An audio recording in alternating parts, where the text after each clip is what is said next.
So there's this proverb, chapter 29, verse 26, where the proverb basically says that many seek an audience with a ruler or with a king. And that verse reminded me of the people that I've seen, the people that I've known who will do anything to be around a celebrity, pay any price to get into an event that features somebody powerful, people who will just lust after being in the presence of people they consider important or powerful.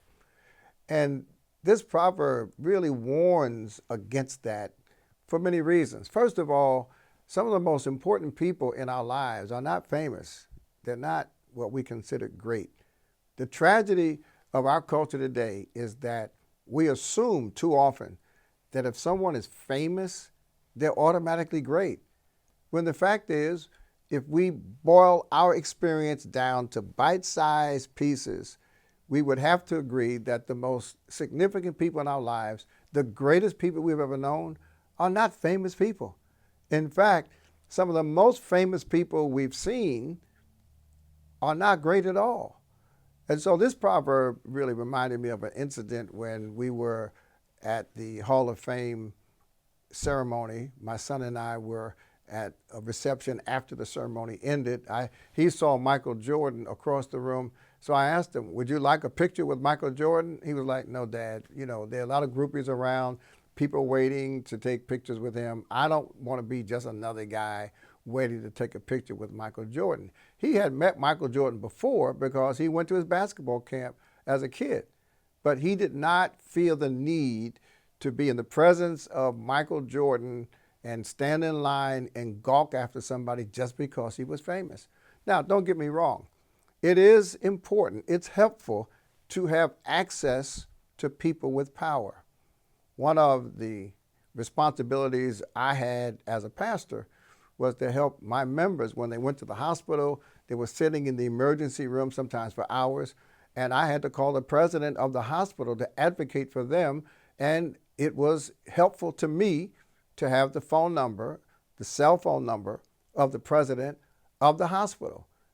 So there's value in knowing the mayor.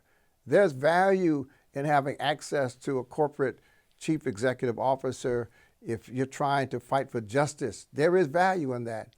But it can't be the priority to the extent that you will abandon your values, you'll sacrifice your relationships, or spend money you don't even have just to be in the presence of someone who seems to be important, who has legitimate power, when in fact the most significant relationships we will ever have in our lives are what we would call the little people.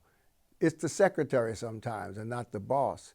When I was in elementary school, the person who had the most influence over our lives, we went to an all-black elementary school with all-white teachers, but there was a black custodian there named Mr. Brown.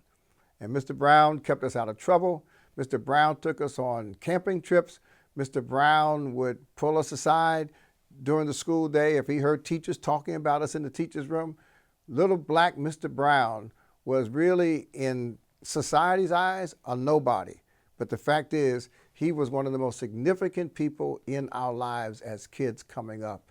So don't chase after the rich and the famous, the mighty and the powerful, and overlook the people who really can be great people in your life.